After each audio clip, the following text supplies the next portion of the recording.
गोटे द्रुतगामी ट्रक सहित एक कार धक्का हेबा फଳରେ कारटी भांगिरुजी चूरमार होइजिबा सह कार भितर थिबा स्वामी स्त्रींकर मृत्यु होइछि।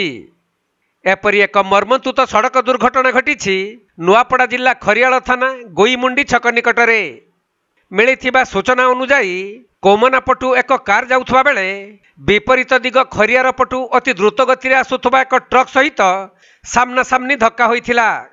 तेणु कार सम्मुख भाग भांगिरुजी चूरमार होइजिबा सहित कार भितर थिबा स्वामी स्त्री अति गुरुतर होइथिले।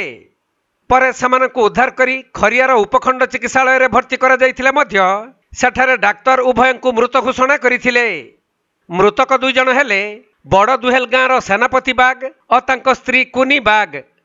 सेपटे एही दुर्घटना घटिबा परे ट्रकर ड्राइवर गाड़ी छाड़ी देई फेरार होई जाइथिला।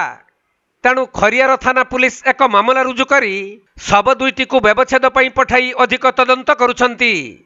अन्यपटे मृत स्वामी स्त्रींकर दुई जन पुओ और जणे झियो थिबा सूचना मिलिछि।